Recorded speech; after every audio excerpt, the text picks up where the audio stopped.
Hello and welcome to Untitled Wrestling Chat. My name is Barry and this is your place to be in 2022 for all things wrestling. Today guys, we're going to be going over the Day 1 WWE pay-per-view. We're going to be talking about the 5-way match, Roman Reigns getting COVID, and a bunch of other stuff that happened at the show. Was it good? Was it bad? We'll find out at the end, and there's a quick update on the channel as well.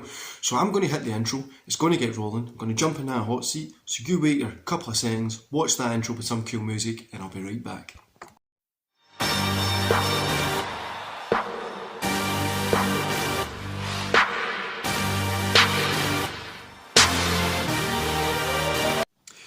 So Day 1, guys, we're going to be here to talk about it. You know how it is. Let me know in the comments below what your thoughts were about last night's show, and don't forget to hit subscribe and all that jazz while you're down there. Right guys, so we kick off. The kick-off match is Ridge Holland and Sheamus versus Cesaro and Ricochet.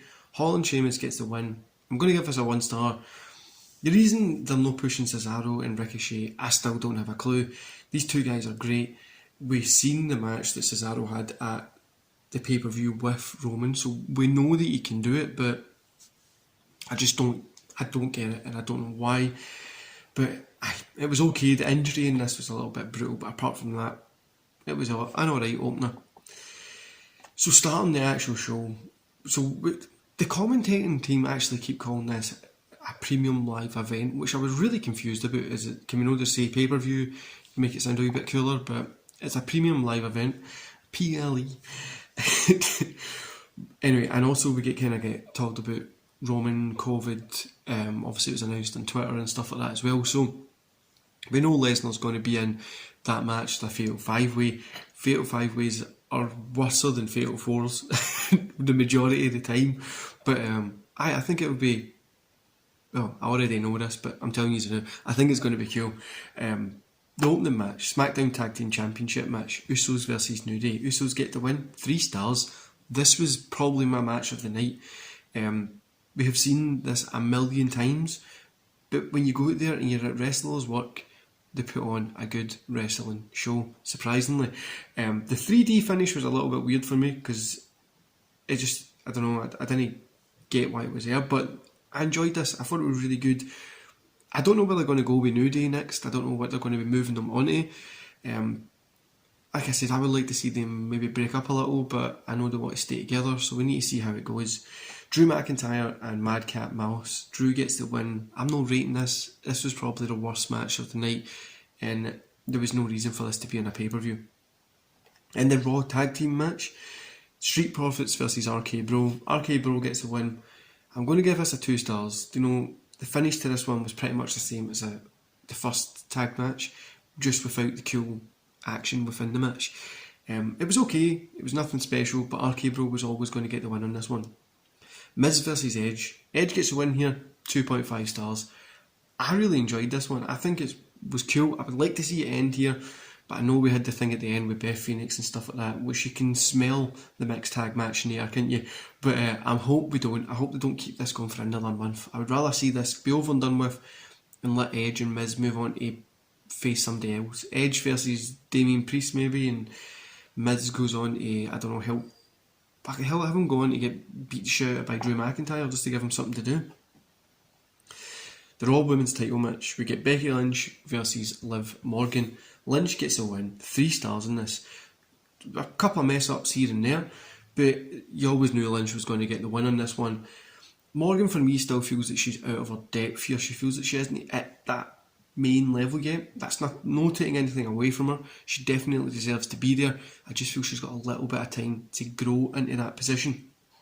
The one thing that I do want to say is Morgan put on a fantastic match here, and you can see maybe in a year or two she's definitely going to be in that position, but she needs a few feuds outside of that main title picture. Becky Lynch, on the other hand, is obviously already there. What's she going to move on to do? I'm hoping to see her go against Rhea Ripley, get that little feud and give us a match at the Rumble. I think that'll be cool, but we'll need to wait and see again. We don't want to get our hopes up for WWE too much. Then we got the WWE Championship match. Bobby Lashley versus Brock Lesnar versus Kevin Owens versus Seth Rollins versus Big E. Lesnar gets the win. as always, 3 stars, but it was 8 effing minutes, guys. 8 minutes. You know I wasn't a fan of Big E's title run, right? But they done him dirty here for 8 minutes. You know, I feel pretty bad for Big E losing this in 8 minutes, but if you think about it, it does open up a ton of doors. You've got Owens, Lashley, Seth Rollins, Big E, that are all kind of still in that position to be challenging for it. Lesnar was added last minute. If they don't give us Lesnar and Lashley in an MMA style match, I don't even know what they're doing, but they probably won't. But you've got all these guys there. It makes me want to watch Raw for the first time since I was like 10, but they've literally made it open up a little bit more. I want to see what happens in Robbie Lesnar being here as well, and you've got these 4 other guys that are in that title position that are going to be going hopefully into the Rumble. Maybe one of them, Big E, gets his rematch clause and the rest go into the Rumble, and then we've got 3 potential winners there.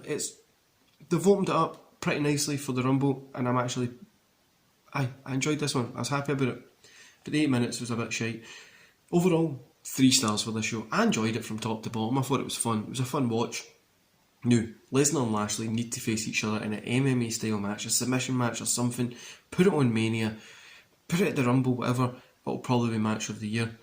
But like I said, guys, this was a fun match, a fun show, it just felt fun, and it felt like WWE had really put some time into this. Obviously, their COVID stuff that's been happening, which is a little bit shit. It's affected, like, the Roman match, and obviously they've had a few things that were affected on the normal shows, but they've put on a good match here, and I really think this shows that WWE might be willing to change a little to give us some more wrestling that we want. But best match of the night for me was that opening tag match. Worst was Drew against Moss, that I just didn't care about. But so the update to the channel, guys. Daily reviews and the kind of reviews that you get after Raw, Dynamite, Smackdown and Rampage are gone. Don't cry. They're still going to be on Twitter, TikTok. They'll probably be up on YouTube Shorts. They're going to be like 2 minutes. I'm going to try and get them in 3 minutes at most. They'll still be on TikTok, YouTube Shorts maybe later in the day. I don't want to sit down and make a full video and all that kind of stuff, and I'll still watch it, but it might be up later and stuff like that as well. Now, fantasy booking, I'm not sure if I'm going to move this to once a month video. My retro look back videos are moved to once a month, and my Let's Talk About It segment you'll get whenever I have something to talk about. But I'm also going to be putting a new video up, which is going to be what am I trying to say here? I've just totally mind blanked. I'm going to be putting a new video up, which is this week in wrestling. Now, I don't know if it's just going to be me rambling about the past week in wrestling. I'll premise the dates at the start of the video so you can kind of get thoughts and feelings on it. Maybe nothing's happened in it, you'll get a 2 minute video. There'll be something happening in it. We'll go for news and all that kind of shit as well. And that will probably be uploaded on a Saturday or maybe a Sunday night, just so we can so I can get something a little bit different happening. I've got a lot of big plans for the channel. This is the first big major step moving, and I do hope that you stick with me. Just go follow me on TikTok. You can get me on my Linktree. TikTok's on there, and support me on this journey, guys. 2022 is going to be a huge year for me. I want to get this both on this channel and in my personal life. I've got a few things starting, a few things finishing. It's going to be a big year, and I really, really hope you guys are there with me to support me through this, and I really hope that we make this the best year yet. So don't forget to hit subscribe. We need to hit that 1k subscriber mark. 500 first, then 1k, but let's get it done, guys. Thanks for your support in 2021, and let's look forward to the new year. Now, don't forget to go to the comments below and let me know what you thought about day one, and I'll see you later.